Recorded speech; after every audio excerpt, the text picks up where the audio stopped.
നമസ്കാരം, എൻ്റെ പേര് രശ്മി. ഞാൻ SUT ഹോസ്പിറ്റലിൽ ചൈൽഡ് ഡെവലപ്മെന്റ് തെറാപ്പിസ്റ്റ് ആണ്. ഞാൻ ഇന്നിവിടെ സംസാരിക്കാൻ പോകുന്നത് എല്ലാ പാരൻസിനും ഉള്ള ഒരു കൺസേൺ ആണ്, കുഞ്ഞുങ്ങൾക്ക് എങ്ങനെ നല്ല ഭക്ഷണം കൊടുക്കണം എന്നതിനെ പറ്റിയിട്ട്. അപ്പോൾ ഏതൊക്കെ ഭക്ഷണങ്ങൾ കൊടുക്കാം, ഏതൊക്കെ ഭക്ഷണങ്ങൾ കൊടുക്കാൻ പാടില്ല എന്നതിനെ പറ്റിയിട്ടാണ് ഞാനൊന്ന് ഒരു ഓവറോൾ ആയിട്ട് കുറച്ച് കാര്യങ്ങൾ പറഞ്ഞു തരാൻ ഉദ്ദേശിക്കുന്നത്. അപ്പോൾ നമുക്കറിയാം, കുഞ്ഞുങ്ങളുടെ brain development up to 5 years വരെയാണ് ഇവർക്ക് നല്ലൊരു ബ്രെയിൻ ഡെവലപ്മെൻറ്റ് വരുന്നത്. അപ് ടു 2 years വരെ 80% ബ്രെയിൻ ഡെവലപ്മെൻറ്റ് കൂടുതലും സംഭവിക്കുന്നത്.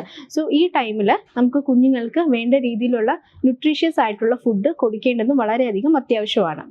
അപ്പോൾ അതിൽ ഏതൊക്കെ ഭക്ഷണങ്ങളാണ് നമ്മൾ ഒഴിവാക്കേണ്ടത്, കുഞ്ഞുങ്ങൾക്ക് കൊടുക്കാൻ പാടില്ലാത്തത്, ബ്രെയിൻ ഡെവലപ്മെൻറ്റിന് ഓപ്പോസിറ്റ് ആയിട്ട് നമ്മൾ കൊടുക്കുന്ന ഫുഡ്സ് ഏതൊക്കെയാണ് എന്നതിനെ പറ്റിയാണ് ആദ്യം ഞാനൊന്ന് സംസാരിക്കുന്നത്.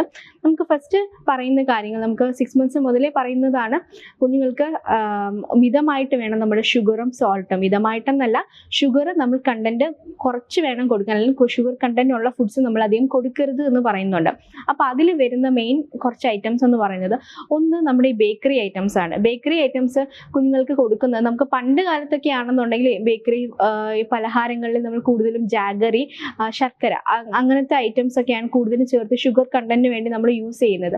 പക്ഷേ ഇപ്പോൾ ബേക്കറീസിലും അല്ലെങ്കിൽ അതുപോലെ മധുര പലഹാരങ്ങളിലൊക്കെ നമ്മൾ കൂടുതലും കടകളിൽ നിന്ന് വാങ്ങിക്കുന്ന ഫുഡ്സിൽ കൂടുതലും കാണപ്പെടുന്നത് ഷുഗർ സിറപ്പുകളാണ്. അവരൊരിക്കലും, എനിക്ക് തോന്നുന്നു, ഈ ജാഗറി ഒന്നും യൂസ് ചെയ്യാനുള്ള ചാൻസസ് കുറവായിരിക്കും. സോ അങ്ങനത്തെ ഫുഡ്സുകൾ നമ്മൾ കുഞ്ഞുങ്ങൾക്ക് കൊടുക്കുന്നത് ഇവർക്ക് കൂടുതലായിട്ടും ഷുഗർ കണ്ടന്റിലേക്ക് പോകാനുള്ള ആ ഒരു വഴി നമ്മൾ തുറന്നു കൊടുക്കുക. അപ്പോൾ അത് കഴിക്കുന്നത് വഴി കുട്ടികൾക്ക് കൂടുതലായിട്ടും അതിലോട്ടുള്ള അട്രാക്ഷൻ അല്ലെങ്കിൽ അതിൻ്റെ ടേസ്റ്റ് ഇഷ്ടപ്പെടാനുള്ള ചാൻസസ് വളരെയധികം കൂടുതലാണ്.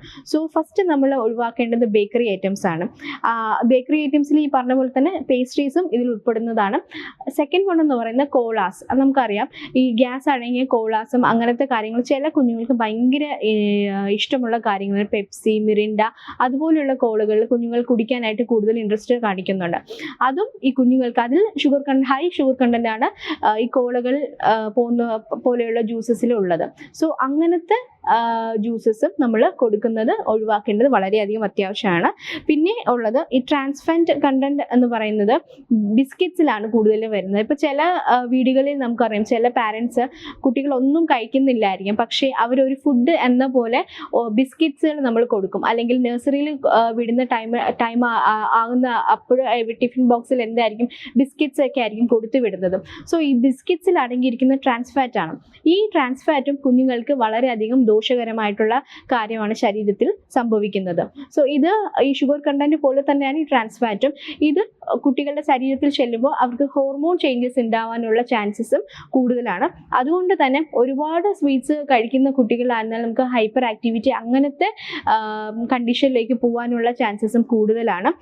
മാത്രമല്ല, ഇപ്പോൾ ഈ ബിസ്ക്കറ്റ്സ് ഒക്കെ രാവിലെ കൊടുത്ത് നമ്മൾ ബ്രേക്ക്ഫാസ്റ്റ്, ഇപ്പോൾ പാലും ബിസ്ക്കറ്റും ആയിരിക്കും ചിലപ്പോൾ ബ്രേക്ക്ഫാസ്റ്റിന് കുഞ്ഞിന് കൊടുക്കുന്നത്, എന്നിട്ട് സ്കൂളിലേക്ക് വിടും. അപ്പോൾ അവിടെ പോയി ഇരിക്കുന്ന സമയത്ത് കുഞ്ഞിൻ്റെ സ്കൂളിൽ ശ്രദ്ധിക്കാനുള്ള ചാൻസസ് കുറവാണ്. കാരണം എന്ന് വെച്ചാൽ ഫെറ്റീഗ്, അതൊരു ഇവർക്ക് ഭയങ്കര ക്ഷീണമായിരിക്കും, തളർച്ചയായിരിക്കും, പഠിത്തത്തിൽ ശ്രദ്ധിക്കാനുള്ള ആ ഒരു ഇൻട്രസ്റ്റ് ഇല്ലായ്മ എല്ലാം നമുക്ക് ഈ വക ഫുഡ്സിൽ കാണും. മെയിൻലി വേറെ ഒരെണ്ണം ഉള്ളത് നൂഡിൽസ് ആണ്. ഇപ്പോൾ 2 minutes നൂഡിൽസ് റെഡിയാണ് അല്ലേ, അപ്പോൾ എല്ലാവർക്കും അറിയാം അത്. അപ്പോൾ അത് ഒരു ബ്രേക്ക്ഫാസ്റ്റ്, നൂഡിൽസ് ഒക്കെ കുട്ടികൾക്ക് ഭയങ്കര ഇഷ്ടമുള്ള ഒരു കാര്യം തന്നെയാണ്. സോ ഇങ്ങനെ നൂഡിൽസ് നമ്മൾ കൊടുത്ത് ശീലിക്കുമ്പോഴും ഇതുപോലത്തെയുള്ള അതിൻ്റെ എന്താ പറയുക, അതിൻ്റെ കണ്ടന്റ്, അതായത് അതിലൊരു മസാല ഉണ്ട്, അതിലെ കണ്ടന്റ്സ് എല്ലാം കുഞ്ഞുങ്ങൾക്ക് വളരെ അട്രാക്റ്റീവ് അല്ലെങ്കിൽ വളരെ ടേസ്റ്റി ആയിട്ടുള്ള കണ്ടന്റ്സ് ആണ് അതിലുള്ളത്.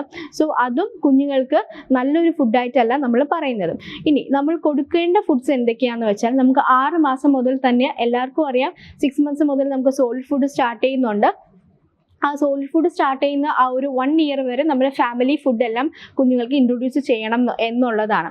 സോ അതിൽ നമുക്ക് മുട്ട കൊടുക്കുന്നതിൽ ചിലർക്ക് ഈ മുട്ട ഒരുമിച്ച് കൊടുക്കാവോ, അല്ലെങ്കിൽ മുട്ടയുടെ മഞ്ഞയാണോ എന്നുള്ള ഡൗട്ടുണ്ട്.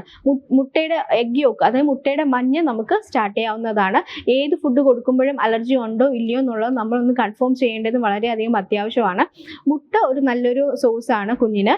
അതുപോലെ തന്നെ ലീഫി വെജിറ്റബിൾസ്, ചില കുട്ടികൾ ഈ പച്ചക്കറികൾ കഴിക്കാൻ മടിയുള്ള കുട്ടികൾ കാണും. പക്ഷെ നമ്മളത് വേറൊരു രീതിയിൽ ഫുഡ് ഐറ്റംസിൽ ഇൻട്രൊഡ്യൂസ് ചെയ്യാനായിട്ട് നമ്മൾ ശ്രദ്ധിക്കുക. ഇപ്പോൾ ചീര അങ്ങനത്തെ കാര്യങ്ങൾ കുഞ്ഞുങ്ങൾ കഴിച്ചില്ല, ബീറ്റ്റൂട്ട് അങ്ങനത്തെ കാര്യങ്ങൾ കുഞ്ഞുങ്ങൾ കഴിച്ചില്ല എന്നുണ്ടെങ്കിൽ അത് നമ്മൾ വേറൊരു ഫുഡുമായിട്ട് കമ്പൈൻ ചെയ്ത് നമ്മൾ കൊടുക്കുന്നതിൽ തെറ്റില്ല, അങ്ങനെ നമുക്ക് കൊടുക്കാം. അതുപോലെ തന്നെ കേട്, നമ്മൾ വീട്ടിലുണ്ടാക്കുന്ന കേട് നമുക്ക് കുഞ്ഞുങ്ങൾക്ക് കൊടുക്കാവുന്നതാണ്. അതും നല്ലൊരു സോഴ്സാണ്. അതിൽ കാൽഷ്യം അങ്ങനത്തെ കാര്യങ്ങൾ കുഞ്ഞിന് കിട്ടുകയും ബ്രെയിൻ ഡെവലപ്മെന്റ് അത് വളരെയധികം അത്യാവശ്യമായിട്ടുള്ള കാര്യം തന്നെയാണ്. പിന്നെ ഉള്ളത് പറയാനുള്ള നട്ട്സ്, അതായത് നമ്മൾ കാഷ്യൂ നട്ട്, അതുപോലെ തന്നെ പിസ്ത ഇഷ്ടമുള്ള കുട്ടികളുണ്ടാവും, കാഷ്യൂ നട്ട് ഇഷ്ടമുള്ള, ഇപ്പം ഇതെല്ലാം ഏത് ഫുഡാണ് അവർക്ക് ഇഷ്ടം എന്നുള്ളത് നമ്മൾ മനസ്സിലാക്കുക. കഴിവതും നമ്മൾ കടകളിലും ഷോപ്പിൽ നിന്നും ഒക്കെ വാങ്ങിക്കുന്ന ഫുഡുകൾ അവോയ്ഡ് ചെയ്യുക. ഈ പറയുന്ന രീതിയിലുള്ള ഫുഡുകൾ നമുക്ക് കുട്ടികൾക്ക് കൊടുക്കാനായിട്ട് ശ്രദ്ധിക്കുകയും ചെയ്യുക. ഇത്രയും കാര്യങ്ങൾ പറഞ്ഞ് മനസ്സിലാക്കി കാണുമെന്ന് വിശ്വസിക്കുന്നു. Thank you.